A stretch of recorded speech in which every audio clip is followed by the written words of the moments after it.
Bloomberg Audio Studios. Podcasts, radio, news.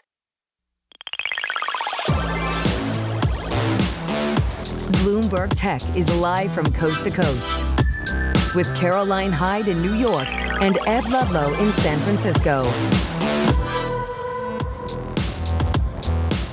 Welcome to a special edition of Bloomberg Tech live from CES in Las Vegas, when we will bring you conversations from the biggest names in the industry throughout the week. Of course, coming up on the show, we sit down with the CEO of AMD, Lisa Su, after the company announced a new chip for corporate data center use. Plus, we discuss the global EV and robotaxi landscape with Lucid Interim CEO Marc Winterhoff. And then we talk to the CEO of gaming hardware company Razer, joining us to discuss its latest AI gaming ecosystem. But here on the floor of CES, we've got to get straight over to Ed Ludlow, who is standing by with the CEO of AMD. Ed.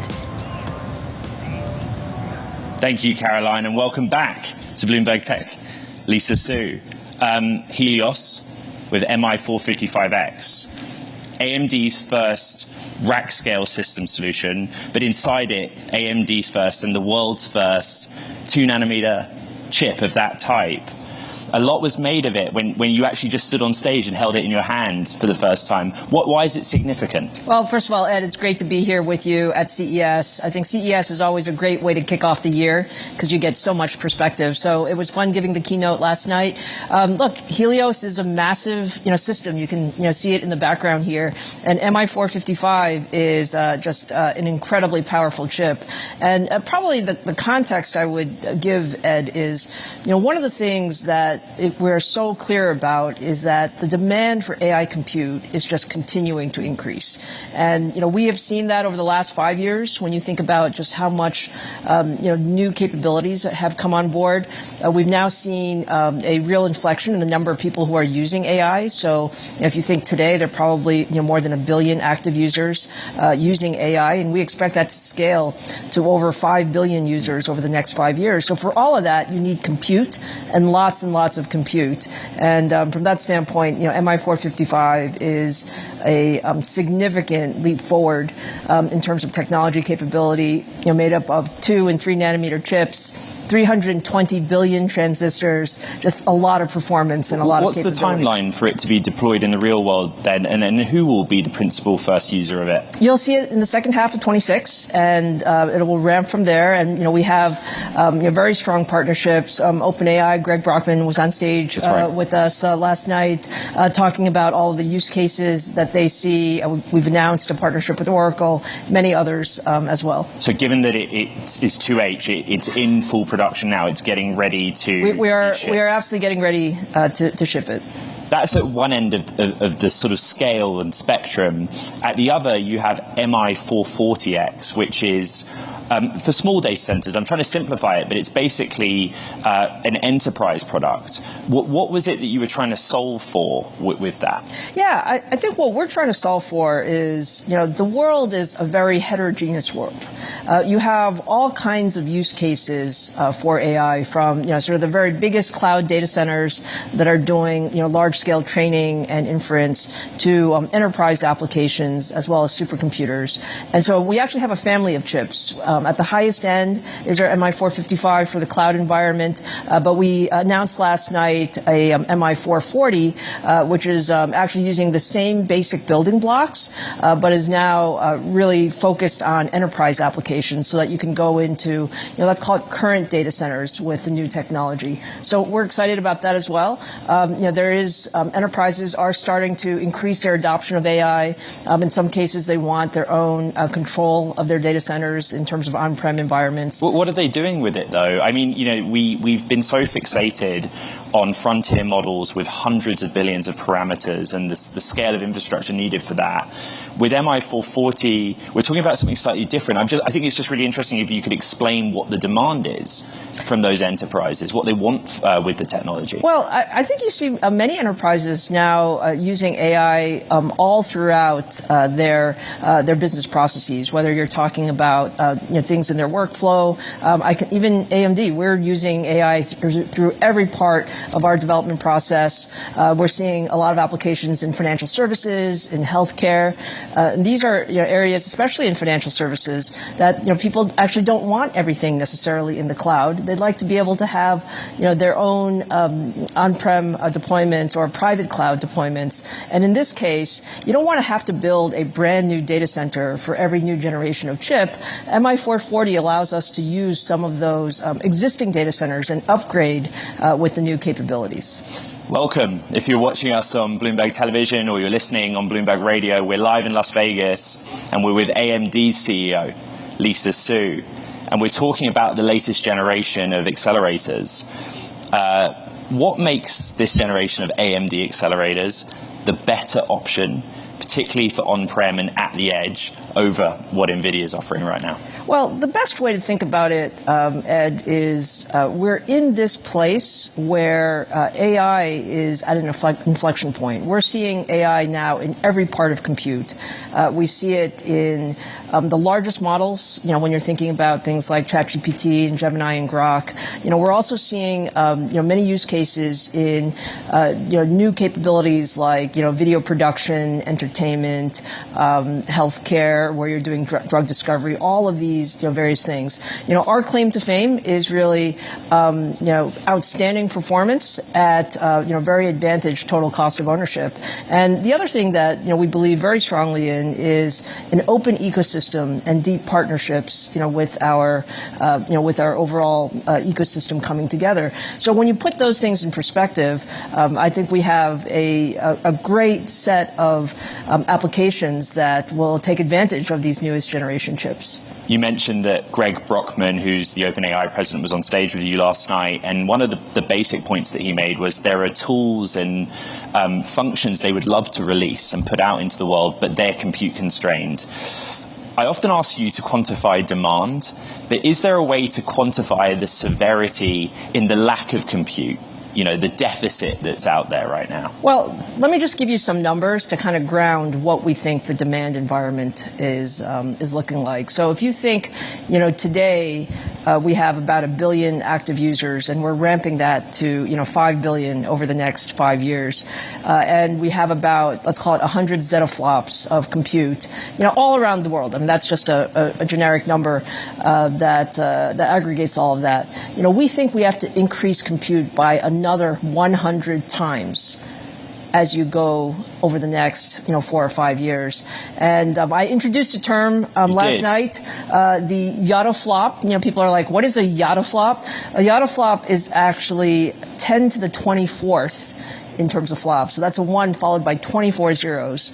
And to give you, just a view of just how much things have really increased. I mean, that's another 100 times more compute than we have today. So that gives you an idea. Now, you think, what are you going to use all that compute for? I mean, the truth is, the models that we have today are great. I mean, they do amazing things. We talked about a number of use cases. Perhaps one that's hits very close to home is writing software. Like people are using the AI tools right now to significantly enhance the productivity of software developers.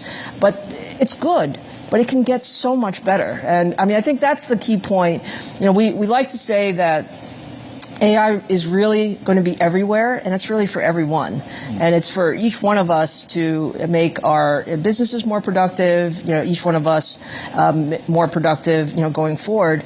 And so we're still in the very early innings of really unlocking the power of AI. So where we stand is there's a compute deficit, and software has kind of hit the limits of what current generation compute can offer. Help us understand the bottlenecks and barriers to deploying that compute. A lot at the moment about memory chips. What else? Energy, electricity. What's crossing your desk, Lisa, that gives you pause and say, this is a problem right now? Well, our job as a technology industry is to push the bleeding edge. I mean, that is our job. And so, when we think about like the MI455 deploying, 2 nanometer and 3 nanometer chips, having the latest generation memory, high bandwidth memory that is out there, and really deploying these big systems.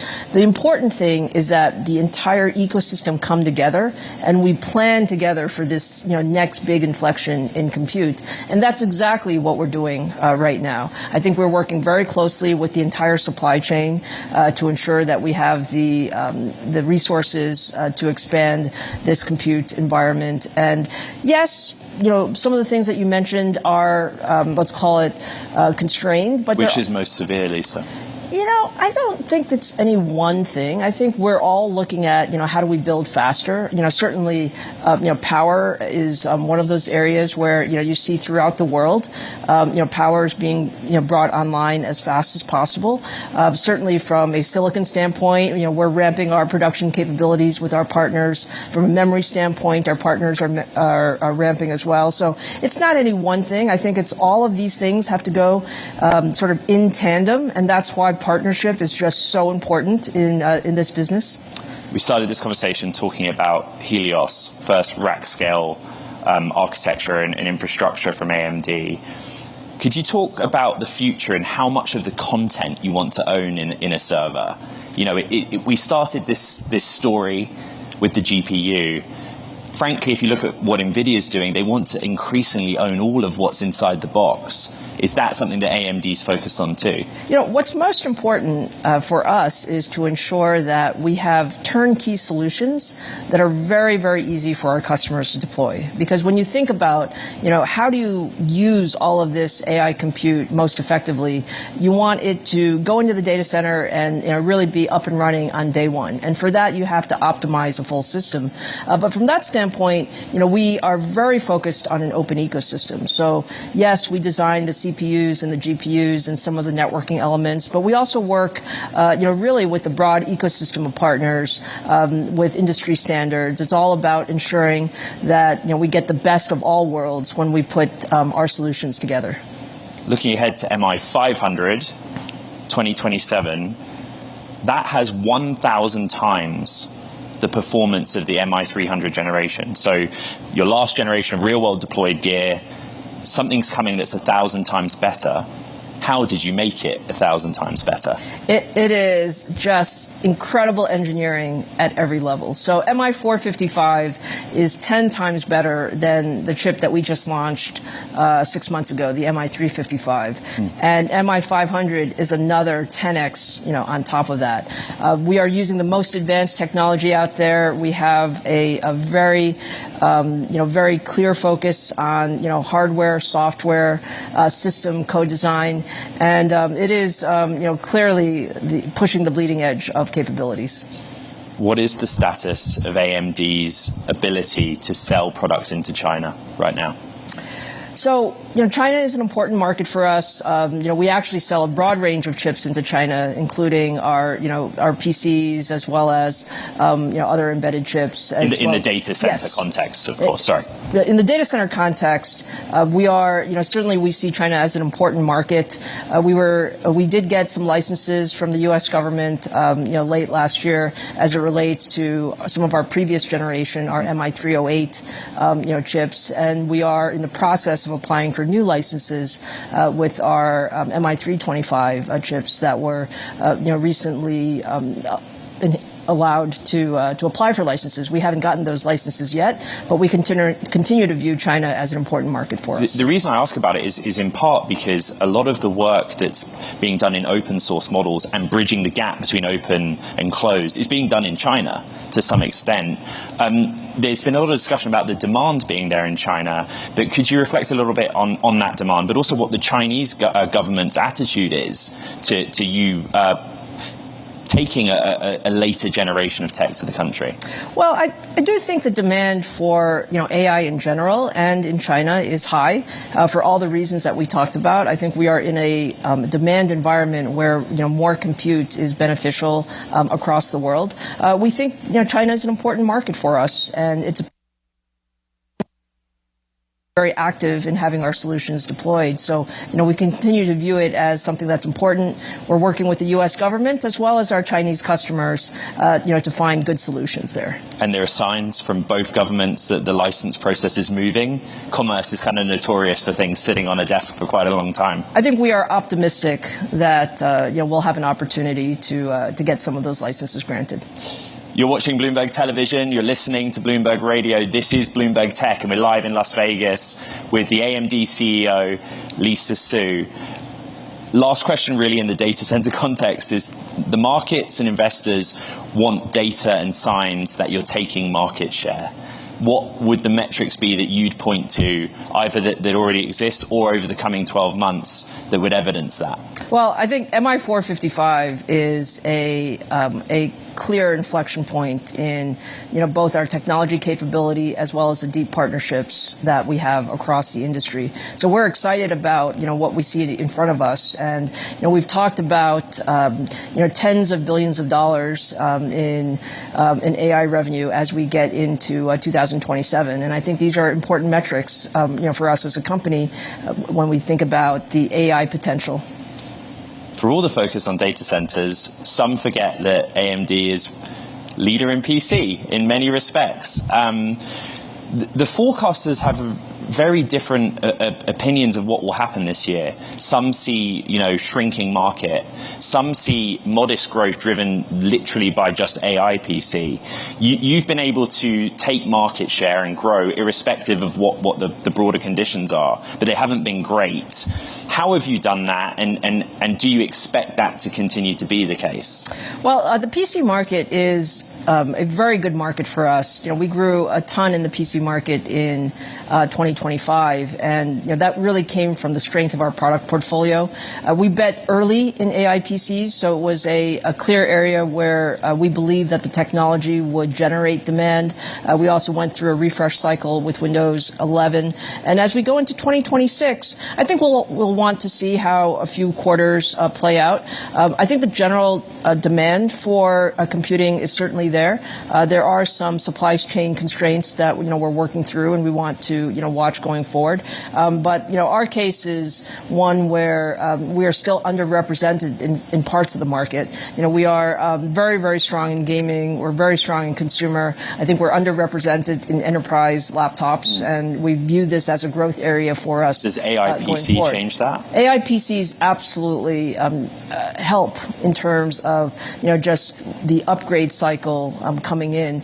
We're excited about some of our work with AI development systems as well. We announced a new AI development system last night that we think will be also very attractive. Those constraints you were talking about in the PC context are specifically DRAM, or it's broader than that? It's more around the memory side. So when you think about memory overall, I think we have so much demand coming from, let's call it AI data center compute, that we want to see how it impacts sort of the rest of the memory market out there.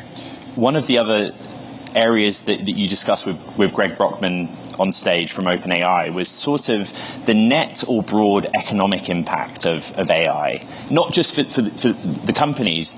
I think you were talking more about global economy.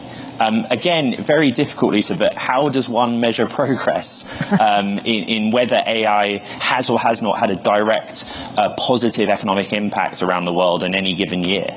It's true. It's hard to deconvolve all of the things that are happening, but I think from a sense of, what we see in the business, Ed, many people want to see direct return on investment for a particular set of investments. What I would say is that we know that AI is making a difference in the productivity of companies. We know that. I can see that, within AMD in terms of as we deploy AI, we're able to get products to market faster. We're able to significantly improve some of our business processes. So, as we go forward over the next several years, I think you're going to see that much broader in enterprises. Every CEO that I talk to is talking about AI. It is front and center in terms of how to build a better company, how to build a better portfolio. And so, I think what, Greg was talking about is when you aggregate all of that, AI has to impact, the world at a GDP level,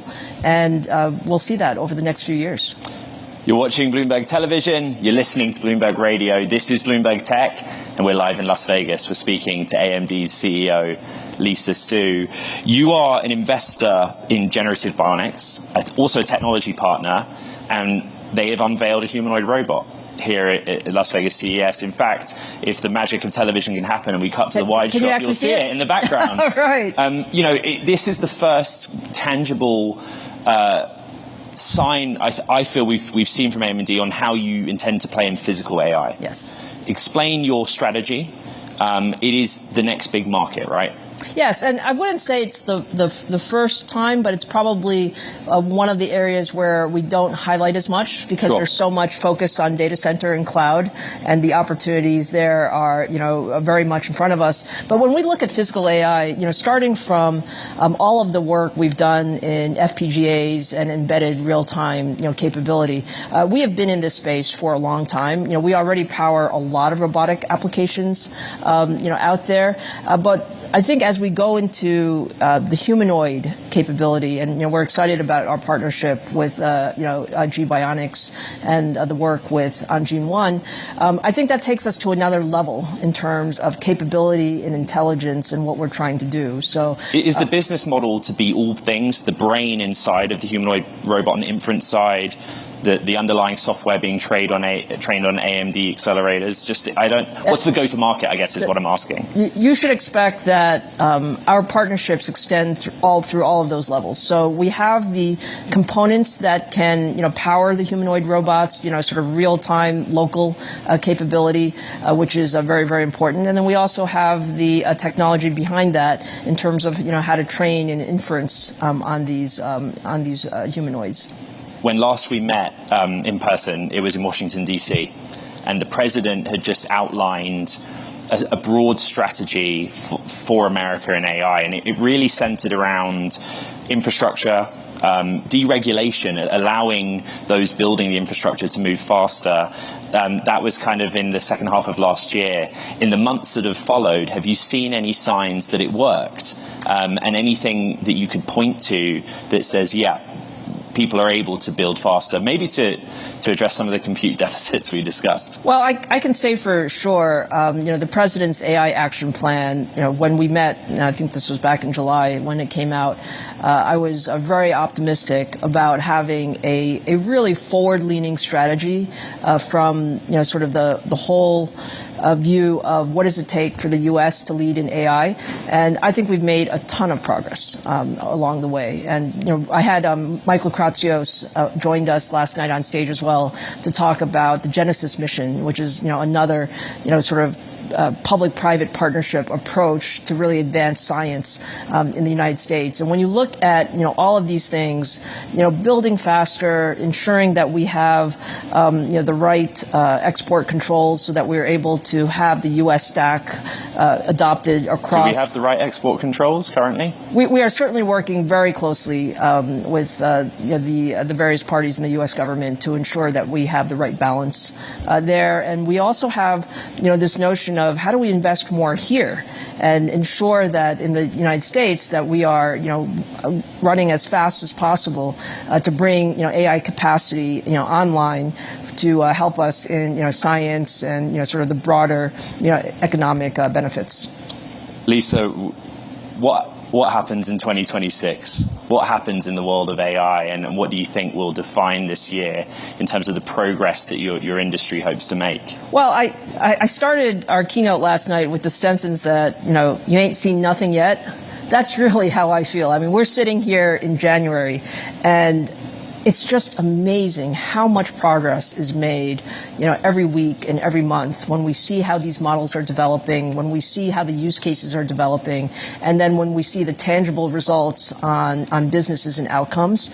I believe that, we saw a good amount of that come to fruition in 2025. We're going to see much more of that in 2026, so that everyone should understand that, AI is not just, hype out there. It's not just, sort of things that people are talking about in the investment community. It's things that people are using every day, real time, and feeling like, hey, my life is better because I have this technology. And I think we're going to see that in 2026. Lisa Su, AMD CEO, AMD with its and the world's first 2-nanometer chip going into Helios, its first rack-scale system solution. Caro, back to you on set in Las Vegas. What an extraordinary conversation, Ed Ludlow, as always, with Lisa Su of AMD, who, of course, took to the stage last night alongside Greg Brockman of OpenAI. And we're just going to check in on the shares because there were significant statements coming from Lisa throughout that interview with Ed. We are off by 3.3%, even as she continues to articulate how much compute is going to need to increase 100 times in the next 4 to 5 years, talking about the early innings that we're at in terms of unlocking AI, and really talking up the MI455, pushing at the bleeding edge of capability, and also talking about the demand they have in AI for China. In particular, Chinese demand is high. They're working with the government as it stands for finding solutions to be able to ship to China. Also talking about how they're underrepresented in enterprise laptops as well. We're off by 3.3% though, because seeing JP Morgan saying, look, like NVIDIA, AMD's outlook for compute demand is very bullish, and they're hearing about the MI500 series coming on course for 2027 launch, but not much new, according to Morgan Stanley, in terms of brand new information. NVIDIA is up 0.4%, as maybe we got a little bit more detail on the Rubin unveil, on the fact that 6 chips have already come back on their next innovations, the next architecture for their compute, and we're seeing that they're already back. They're likely to be shipping in the course of 2026, but also talking up the future of self-driving vehicles with NVIDIA, a new platform to rival maybe even a Tesla. Elon Musk says, I'm not losing sleep over that. But we're also hearing about the future of robotics coming from NVIDIA as well, and demand for H200s coming from China. So much to digest on these particular stocks, so much still to learn here in Las Vegas. And we're going to be sitting down, of course, with the CEO of NVIDIA, that is Jensen Huang, and Siemens CEO Roland Busch, right here from Las Vegas, from CES, coming up. We are going to be talking, though, right alongside not only these leaders who are speaking with Ed Ludlow in the next few hours. In the next few minutes, you're going to be hearing from the Lucid Interim CEO, Marc Winterhoff. We're going to be discussing the future of global EVs, the industry, the company's new robotaxi partnership with Uber, with Neuro. How are they intertwining with NVIDIA? How are they thinking about the future of self-driving platform there as well? So much to get to in terms of supply chain as well. Stick here. We are from the Consumer Electronics Show in Las Vegas.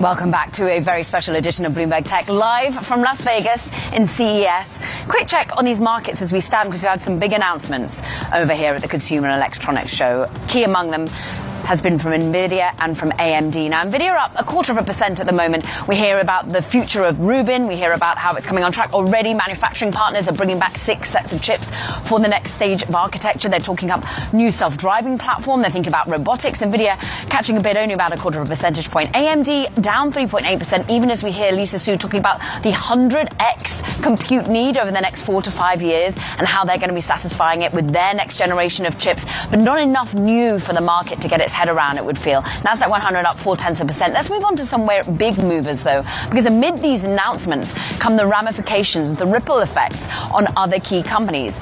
Johnson Controls. Check out, we're off by 8%, but this is a cooling and server equipment company in many ways that's looking at the ways in which you cool down NVIDIA's chips. Well, maybe you won't need air to do that in the future. Maybe they're able to cool them with water cooling, and that sent some shivers down some suppliers' spines, it would seem. We're off by 8.5%. Some of the market saying there's a bit of overreaction, so says Barclays. Tesla off by 4%. Is this the concern around a self-driving platform being built by NVIDIA? Well, Elon Musk posted on X yesterday that he's not losing any sleep over it, but for now there's a little bit of a reason to be selling Tesla after its rally yesterday. SanDisk up 24%, and this is as we hear actually the still unbelievable need for memory and memory storage. SanDisk once again managing to feel the ripple effects of Jensen Huang's words. He said that on stage yesterday, and SanDisk rallies higher along with other memory companies such as Micron. But let's talk about other announcements being made here at CES. And among them is from Lucid, because Lucid, Neuro and Uber, they're bringing their robotaxi ambitions to life, unveiling a new autonomous vehicle right here at CES. Marc Winterhoff, Lucid Interim CEO, joins us now. I'm very pleased to say, why is your robotaxi going to be different? Well, I guess it's the integration of, our leading EV technology, the luxury experience that the Lucid Gravity provides with the Neuro driver, and bringing this to market very, very, very fast. Because, from when we all came together, the three of us, to when we plan to roll it out by the end of the year in a paid service, actually, it's less than 18 months. Yeah. And if you do that in that short period of time, that's actually a very unique thing by itself. But the product itself, we are now unveiled the production intent design. It's much more integrated, less, a lot of different things on the edges of the vehicle, more integrated.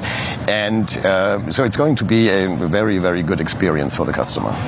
Will it always take that form, the relationship of Neuro, Uber, and yourself? Because we've just had Jensen unveiling his own self-driving platform. Right. Would that be integrated? Would you be an OEM that uses that more directly for the consumer? In fact, we announced a couple of months ago a partnership with NVIDIA on exactly that topic.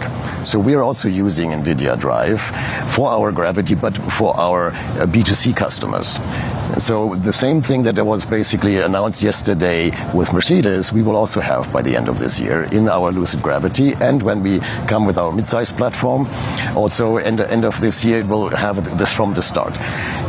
But we don't stop there. We will actually, next step is L3, where you actually have mind off on the highway, and then that is planned for 2028. And then L4, we're planning together with NVIDIA by 2029 for our B2C customers. So it's different.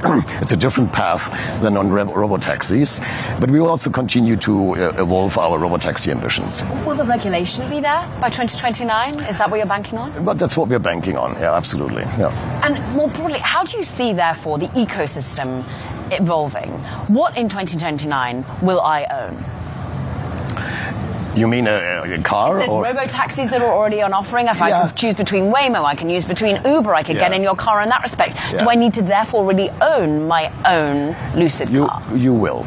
I don't think that we get to a point where there will be only robo-taxis, because use cases, for instance, in inner cities, or short runs make sense with robo-taxis, but you also want to be able to, make it your own vehicle. You don't want to go into something where somebody else was just sitting in. Or let's say if you have a family, you have more than one kid, you need a child seat. You want to lock this around and put it into a robotaxi and then take it out again? It's not feasible. It's not feasible. But anyway, there will always be both. Yeah. But I think what is very, very important is not only on the robotaxi side, but also on the retail customer side. You want to choose. Do I want to be driven, or do I want to drive myself? In particular, our cars are known how great they drive.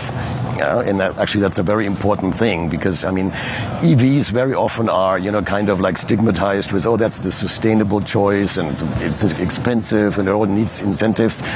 That is not true. Our cars, for instance, they drive fantastic.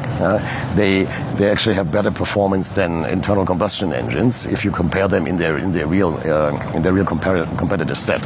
So I think this will go away over time, that you have the conversation between internal combustion engines and EVs, and EVs will win in the end.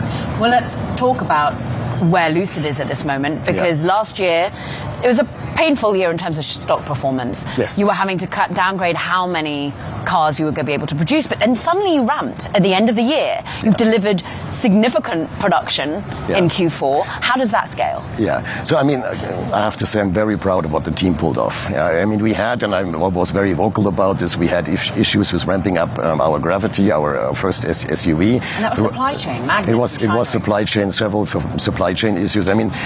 Whole 2025 was full of surprises. Let's put it that way. Not only for us, also for the whole industry. But then we still delivered in Q4 our 8th consecutive record quarter on deliveries as well. That means the last 2 years, every single quarter, we increased our deliveries. And when it comes to production, we increased the production for the whole year by more than 100%. And just in the last quarter, from Q3 to Q4, even that by more than 100%. So we're really now ramping up, and we solved the supply chain issues. Completely. So 2026 will not be a supply chain headache issue. Not that what I know of. I mean, last year, if you would have asked me the same question in January, I would have said the same thing. And then a couple of things happened. Yeah. What happened was a trade war and tariffs. Right. How have you changed your supply chain with Asia in particular? Yeah. Well, I mean, this is still a process, because you cannot do this from one day to the other. If you have, we're building actually, by the way, all of our vehicles right now are built in the United States. But still, we have components coming from other parts of the world. And we are in process to localize this in order to not have to pay the tariffs. As an example, one very big element of our bill of material is the batteries. And right now, they come either from Korea or a bigger chunk actually from Japan. And we will localize this to the United States mid of this year. So that will actually help already quite a bit. But there's still more work to do. So we're making those decisions as we go in order to bring more things stateside in order to save them. Where is Lucid's space in terms of global market share? We've just heard that BYD has become the #1 EV producer in the world, eclipsing Tesla. Tesla still has a significant chunk of share. Yeah. We've seen Xiaomi grow in China as well. Where do you fit? Well, here's the thing. When these days, when people talk about EVs, they mix everybody up, meaning BYD, Tesla, and Xiaomi, or anything else, and Hybrids, us, and us. We are a luxury manufacturer right now. We're not playing the same price point as right now. We don't have yet. We will, but we don't have yet the $50,000 or even less offer. We want to, yes, that Tesla has. The Chinese are actually further down. When you look in the Chinese market, I mean, you cannot make money there. And we have, by the way, no plans to go to China because I don't think there's any way to make a profit there for a Western OEM coming in. But we think in our luxury space, what we offer, luxury, and I would also say premium, because we will go down to the premium sector around about $50,000. That's what we will do. Yes, absolutely. But we have no plans to go down to, I don't know, $30,000, $20,000. And that's where the bulk of the sales of the Chinese are right now. When you look at the level higher, then it's not that great. We love speaking with you here. Congratulations on the announcement. A future of robotaxis and of consumer-owned Lucids. Marc Winterhoff, the interim CEO of that business. Coming up, we've got a gaming conversation for you. Razer, looking to AI to enhance the gaming experience. We'll speak with the CEO, Min-Yang Tan. That's next. This is Bloomberg Tech.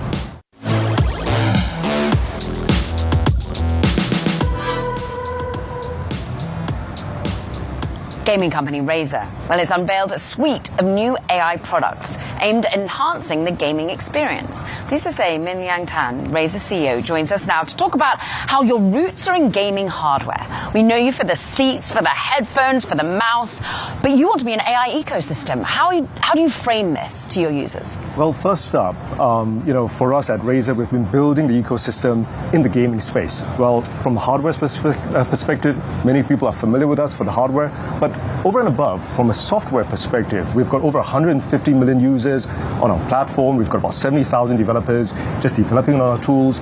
Over and above, we've also built out one of the largest payment networks for gaming. Yeah. So that's been the ecosystem we've got. But over the years, we've been building AI for ourselves because we believe that AI gaming is going to be completely disrupting, changing things in the gaming space. So, we've been looking at everything from AI gaming tools for developers. We've been looking at things for gamers. And at CES, we've got a whole bunch of super exciting lineup for everyone. Okay, so let's talk about the lineup. I think about, in particular, some of the hardware, the headphones that in many ways are going to rival smart glasses. Talk us through these headphones and how they work and why they're AI enabled. Sure. You're talking about Project Motoko. So we've unveiled that at CES. First up, we think smart glasses are great, but headphones, it's already a universal form factor. We're not looking to bring a new form factor to the gamers, the users, and we're one of the largest producers of gaming headphones in the world at Razer. So what we did... How many is that? Well, I think the entire installed base today for headphones in the world is about 1.5 billion headphones. And we're talking about perhaps every year there's about 400 million new headphones being shipped at any point of time. The refresh rate is really great. And what we've done is that we've taken a common universal form factor and we've added AI smarts to it. So it's got dual, Project Motoko has got dual 4K cameras to provide vision, looking at it. The vision across of cooking. Absolutely. Well, it provides vision to the AI assistant. We've got far-field mics to get audio. So in short, what we've got is a AI wearable, which is universal. It's going to be easy to just provide the smarts across to it. It works with all the models out there. It works with Grok, ChatGPT, so on and so forth. And essentially, we've now got AI smarts for every single gamer and every single person out there. So you're thinking that this will make a leap from not just gamers, but others who just want to use it as a tool in their house? Well, if you look at how gaming as a whole pretty much leads a lot of innovation out there. If you're talking about social networks, all that came from gaming first. Even AI, the GPUs, it started just with gaming. Yeah. So the way that we see it is that a vast amount of innovation comes from gaming, and essentially we'll see the gamers adopt it first and then the rest of the world. Let's talk about $600 million you're spending. Where is that going to be deployed? Is it R&D? Is it talent? Is it compute? Well, pretty much all of the above. In terms of R&D, we've been hiring AI scientists. We've been working on our internal tools. That's expensive. It's expensive, but we're multimodal, I think, in terms of that. And we believe that where AI is going, we're going to see AI vertical companies come up. And for us, we are hyper-focused in terms of AI gaming, where we see a massive opportunity for ourselves. It's the entire industry, from gaming, being able to use AI tools to develop new games. Gamers will be able to use AI hardware, software, and services to get a more immersive and engaging experience. But some are uncomfortable. Some are worried about AI slop. Some are worried about their own gaming experience not being as high-end as it had usually been. How do you counteract some of that slight growing backlash to the use of AI in gaming development? So I'm a gamer. I'm not wild about AI slop either. But what we are talking about at Razer is providing the tools across the developers to develop even better games. So it's not about generative AI. It's about, for example, QA Companion. We're coming up with QA Companion to allow game developers to shorten the time cycles to do quality assurance for a game.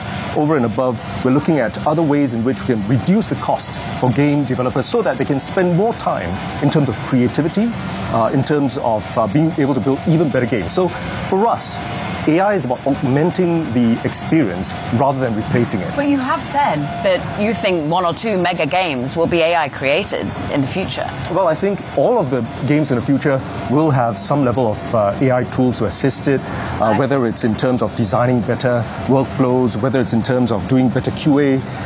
In short, I would say that AI has the opportunity to really provide even better, more immersive games, even more competitive games in the future.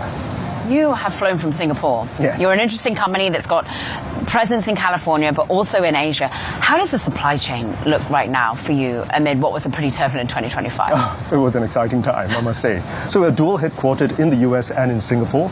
I think in terms of supply chain, we spent a lot of time, I think, because we ship globally. A third of our business is in the US, a third in Europe, a third in Asia. We are a truly global company. But we've been able to kind of work through our supply chain in terms of getting the components done, in terms of shipments, and we are still looking at it every day. Okay, well, it's been wonderful having you here. Thank you. Thank you for talking us through the announcements, some of the new gear and the supply chain that goes with that. Min Liang Tan, of course, the CEO of Razer. Coming up, we're going to be breaking down more of the news coming out of the Consumer Electronics Show right here in Vegas. Stick with us. This is Bloomberg Tech.